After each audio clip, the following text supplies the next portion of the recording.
I've decided to start a new life without you. Those 8 words changed everything. But not in the way my husband Marcus expected.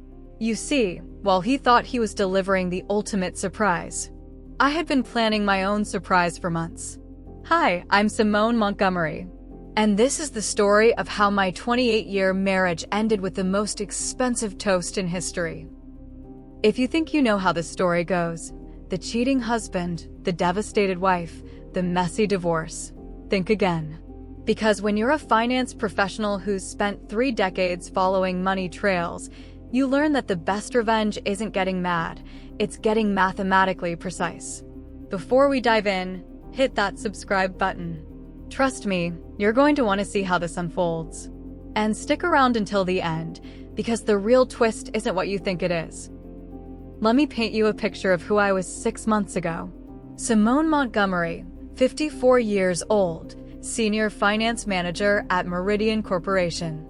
For 28 years, I was the perfect wife. You know the type, the woman who puts her career on hold to support her husband's dreams, who manages the household finances while he chases his passions. I supported Marcus through 3 failed business ventures. A restaurant that lasted 8 months. A handcrafted furniture business that he abandoned when it got too commercial. And a tech startup that never got past the business plan stage. While Marcus was finding himself, I was finding ways to keep our family afloat. I worked overtime. I saved for our daughter Zara's education. I smiled at dinner parties when people asked about Marcus's latest project with that tone that said they knew it would fail too. But here's what nobody knew, including Marcus.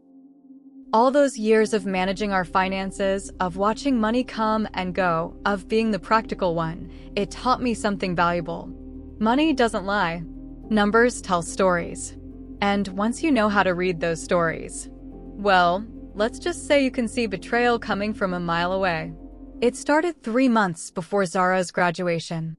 I was doing our monthly budget review, something I'd done religiously for decades, when I noticed something odd.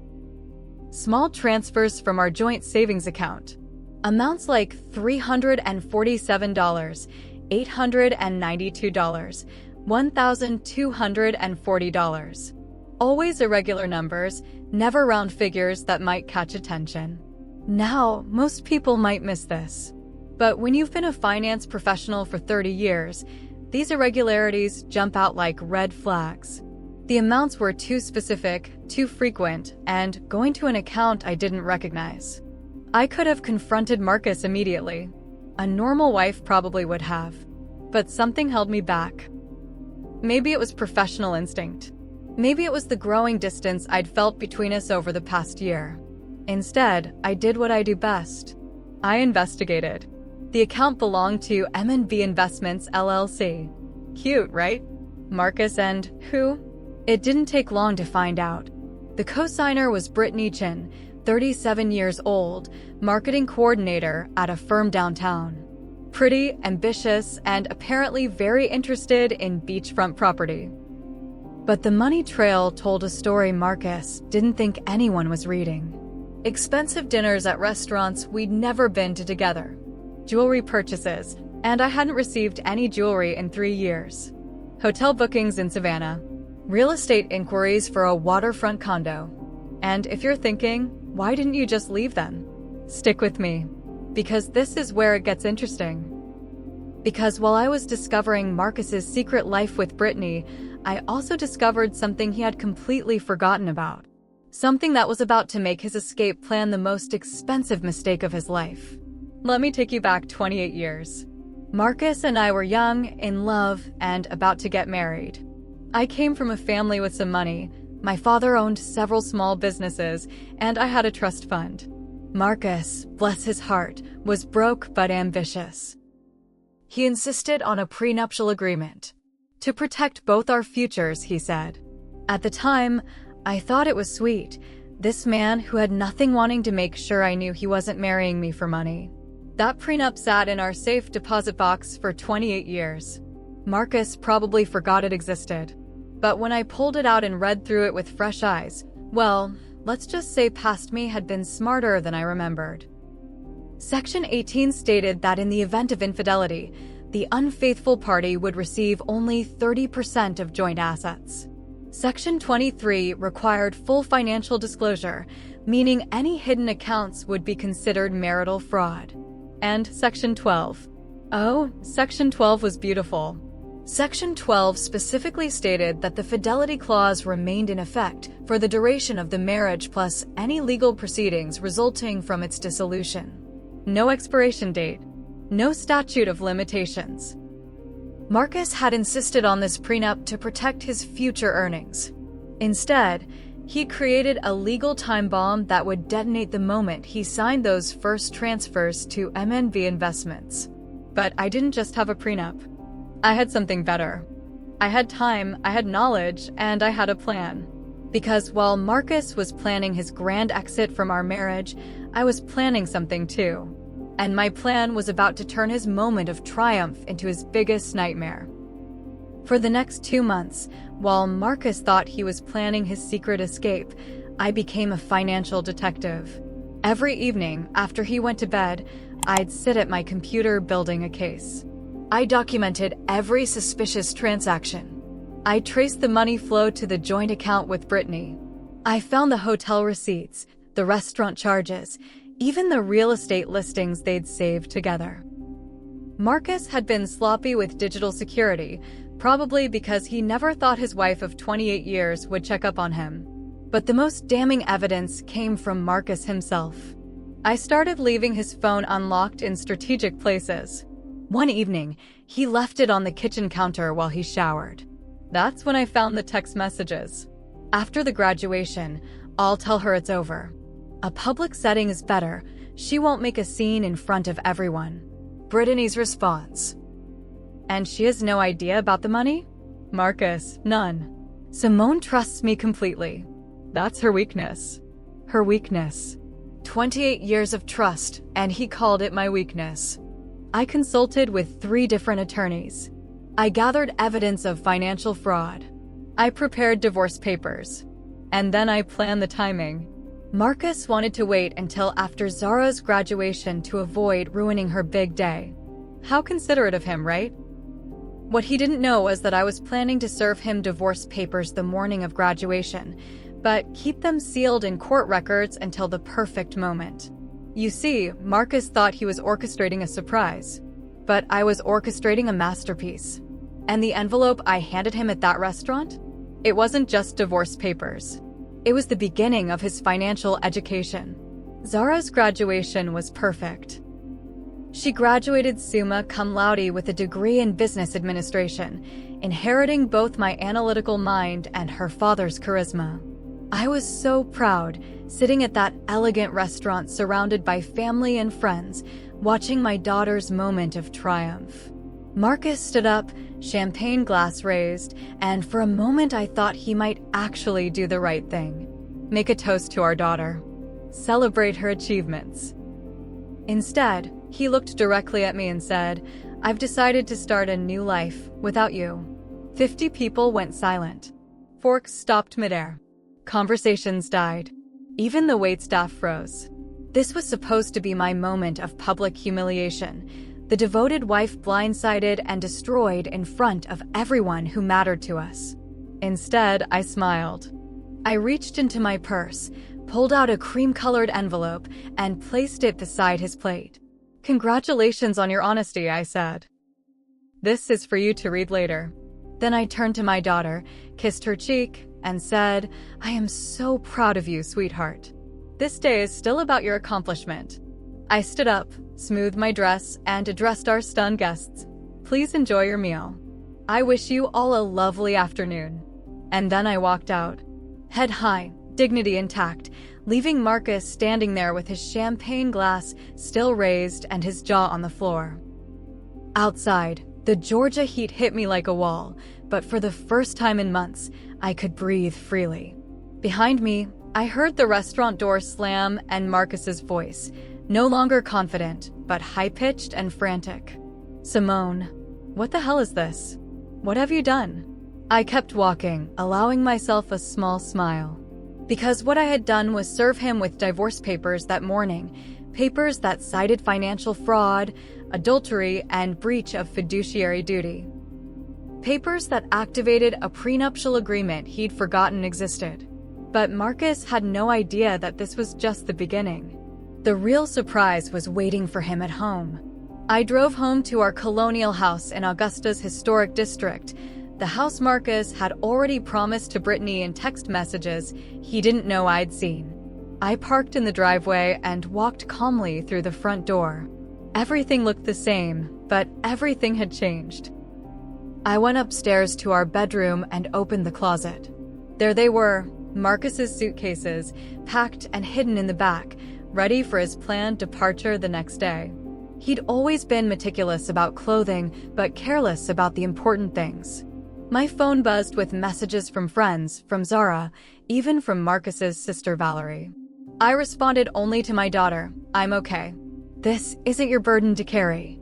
Enjoy your graduation day. We'll talk tonight. I love you." 3 hours later, I heard Marcus's car in the driveway. The front door slammed open. "Simone," he shouted, his voice echoing through the house. "Where are you?" I was sitting in the living room, calmly reviewing documents on my laptop. I closed it as he stormed in, his face flushed with anger, the envelope clutched in his hand. "What is the meaning of this?" he demanded, waving the papers. "You served me with divorce papers today of all days." "I thought it aligned nicely with your plans," I replied. "You wanted to start your new life. I'm simply helping facilitate the transition." "The prenup expired years ago," he said, his voice suddenly smug. "Any lawyer will tell you that." And this is where I allowed myself a small smile. Actually, it didn't.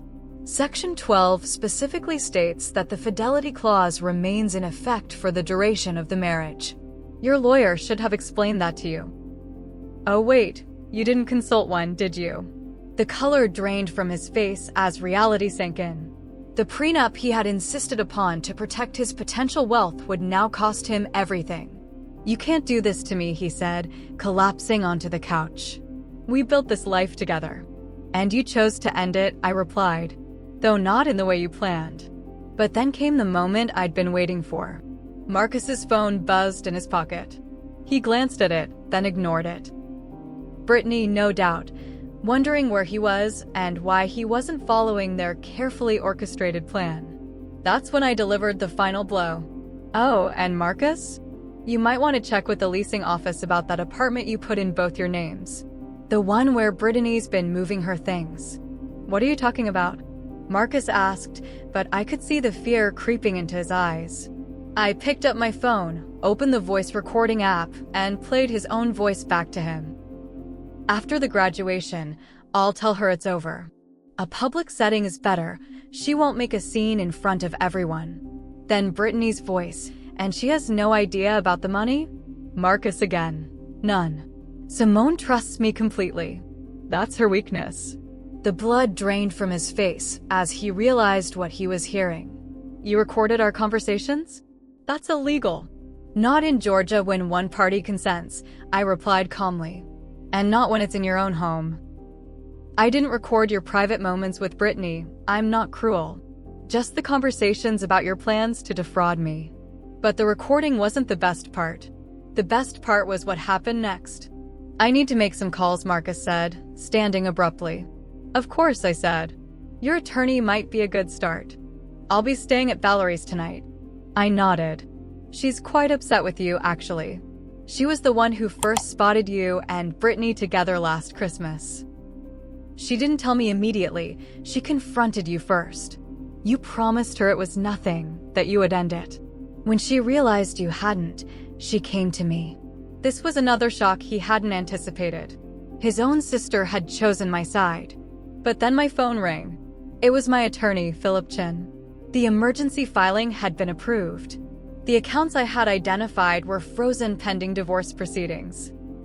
Marcus now had limited access to funds, enough for living expenses, but not enough to follow through on the property purchases he had planned with Brittany. I showed him the message. His face went white. "Good," I said simply. "You deserve to understand what financial uncertainty feels like." But the real shock was still coming. Because while Marcus was learning about frozen accounts, Brittany was about to get some education of her own. The next few weeks were like watching a carefully constructed house of cards collapse in slow motion. Marcus had built his entire escape plan on assumptions that turned out to be catastrophically wrong. 2 weeks after the hearing, my sister-in-law Valerie called, her voice tinged with amusement. "Have you heard the latest? Brittany moved out already." I wasn't entirely surprised, but the speed was impressive. Apparently, Valerie continued, she discovered that Marcus's business isn't doing as well as he claimed. The substantial savings he talked about don't exist. She told her friend Jennifer that she didn't sign up to date a man with financial problems. Marcus had always been good at creating illusions. He'd told Brittany he was wealthy, told me we needed to tighten our belts, and told himself he could have both lives without consequences. Meanwhile, I was building something real. I used the financial security I had always maintained, separate from our joint accounts, to rent a small office space downtown. I was finally starting the consultancy I had dreamed about for years, Montgomery Financial Transitions. My first clients were 2 women going through divorces of their own. Word of mouth brought more. I specialized in helping women understand their finances during major life transitions, divorces, widowhood, career changes. The work was immediately fulfilling in a way my corporate job never had been. I was helping people during their worst moments, preparing them for whatever might come. Being needed for my expertise rather than my caregiving was empowering in ways I hadn't expected. Zara, who had accepted a position with a marketing firm in Charleston, called me regularly. "I'm so proud of you, Mom," she told me after I described my growing client list. "You're helping people during their worst moments." "I'm just doing what I wish someone had done for me earlier," I replied. Preparing women for whatever might come. My daughter's loyalty warmed me, but I wasn't naive about the complexity of the situation. "He's still your father," I reminded her. "Your relationship with him is separate from what's happening between us." Zara shook her head. "Maybe someday, but right now I can't even look at him." He hugged me at graduation and told me how proud he was, all while planning to blow up our family hours later. The final divorce hearing was scheduled for what would have been our 29th anniversary. Poetic justice, some might say.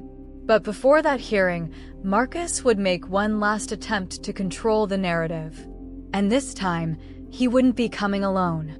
The night before our final hearing, I was at Valerie's house reviewing documents when the doorbell rang. Valerie went to answer it, returning moments later with a troubled expression. "It's Marcus," she said. "And he's not alone." I steeled myself as Valerie led Marcus and Brittany into the living room. Brittany looked uncomfortable, shifting her weight from one foot to the other, her eyes darting around the room. She was still attractive, but there was something desperate about her now. Marcus, by contrast, looked furious. His earlier desperation had hardened into anger. "Simone, you need to stop this insanity," he demanded. "Unfreeze the accounts. We can discuss this like reasonable adults." Zara, who had been staying with Valerie, stood up and placed herself slightly in front of me. "Maybe you should have tried being reasonable before announcing to everyone that you were leaving Mom." Marcus's eyes widened as if just noticing our daughter. "This doesn't involve you, Zara." "Doesn't involve me?" she echoed incredulously. "You blew up our family on my graduation day, and it doesn't involve me?" Brittany touched Marcus's arm. "Marcus, maybe we should go." He shook her off. "No, I'm not leaving until Simone agrees to be rational about this." Valerie folded her arms. "My sister-in-law seems to be the only rational person in this scenario. You're the one who created this mess, Marcus." I remained seated, watching the drama unfold. For years, I had been the peacemaker, the one who smoothed over conflicts and kept everyone happy. That role was exhausting, and I had finally set it down. "The accounts will remain frozen until tomorrow's hearing," I said calmly. "The judge will determine appropriate asset division at that time." "What am I supposed to do until then?" Marcus sputtered. "You have your personal account," I reminded him. "The one you've been funneling money into for the past year. That should be sufficient." Brittany's head whipped toward Marcus. You have a separate account? With how much in it? An interesting dynamic was emerging. Clearly, Marcus hadn't been entirely forthcoming with Brittany either. Zara turned to Brittany. Did you know he was going to announce it like that? At my graduation celebration. Brittany had the decency to look ashamed. I thought he was going to talk to your mother privately. The announcement today was unexpected. Marcus shot her a betrayed look. Cracks were already forming in their united front. I think you both should leave, Valerie said firmly. You've upset Zara enough for one day. Zara, Marcus pleaded, you understand that relationships change, don't you? Sometimes people grow apart. My daughter's face hardened in a way I had never seen before. What I understand is that you're a coward who couldn't even give Mom the dignity of a private conversation. What I understand is that you were stealing from our family while I was working 2 jobs to help pay for textbooks because you said money was tight. The silence that followed was deafening. Finally, Marcus turned to go, Brittany trailing behind him. At the door, he paused and looked back at me. This isn't over, Simone. I'll fight you on this. I met his gaze steadily. You're welcome to try. After they left, Zara collapsed next to me on the sofa, tears streaming down her face. I've never talked to Dad like that. I wrapped my arm around her shoulders. Sometimes standing up for what's right is painful, but the real test would come the next morning in that courtroom, where 28 years of marriage would be reduced to legal arguments and financial calculations. The final hearing took place in a small courtroom on a rainy Tuesday morning. I arrived with my attorney Philip, while Marcus came with a lawyer he had hastily retained, a young associate from a firm that specialized in corporate law, not family matters. Marcus's poor choice of representation was yet another consequence of his rushed planning. The judge, an older woman with sharp eyes and no patience for dramatics, reviewed the prenuptial agreement carefully. This document appears to be in order, she said, looking over her reading glasses at Marcus's attorney. Do you contest its validity? The young lawyer cleared his throat nervously. Your Honor, we believe the agreement has expired due to the length of time that has passed. Section 18 clearly states that the duration is for the term of the marriage plus any legal proceedings resulting from its dissolution, the judge read aloud. There is no expiration date indicated. Furthermore, the judge continued, the evidence of systematic fund transfers appears to violate the financial disclosure requirements in Section 23. She shuffled through the papers, then looked up. I am ruling to maintain the freeze on joint accounts pending full financial discovery. The family home will remain in Mrs. Montgomery's possession as stipulated in the prenuptial agreement's infidelity clause. Marcus's face flushed dark red. This is outrageous, he muttered, loud enough for everyone to hear. The judge fixed him with a stern look. Mr. Montgomery, I suggest you review the agreement you signed more carefully. In the end, the prenuptial agreement was upheld in its entirety. Marcus left with his personal belongings, his struggling business, and the money in his private account, which, after paying his attorney, was barely enough to secure a small apartment. I retained our home, my retirement accounts, and 70% of our joint investments, exactly as the prenuptial agreement stipulated in cases of infidelity. As we left the courtroom, Marcus approached me one final time. I made a terrible mistake, he said quietly. Is there any chance we could? No, I interrupted, gentle but firm. That door is closed. I understand, he replied. And for once, I believed he did. I hope you find happiness, Simone. You deserve it. It was perhaps the first honest thing he had said to me in years. 6 months later, Montgomery Financial Transitions was thriving. I had moved from my small office to a larger space and hired 2 associates. I specialized in helping women secure their financial futures, particularly through major life changes. Zara visited often, proud of what I had built. You know what's ironic? She said during one visit. If Dad had just been honest from the beginning, he might have kept half of everything. Sometimes people can't see beyond what they want in the moment, I replied. The woman who had once defined herself as Marcus's wife and Zara's mother had discovered a new identity: mentor, business owner, and advocate. The envelope I had handed Marcus at that restaurant hadn't just been my escape plan, it had been the key to a door I never knew existed. Behind it, I found not just revenge, but reinvention. In securing my financial future, I had also reclaimed something far more valuable: myself. If this story resonated with you, please subscribe and share it with someone who might need to hear it. Financial knowledge is power, and sometimes the best revenge is simply becoming who you were always meant to be. And remember, always read the fine print. You never know when it might save your life.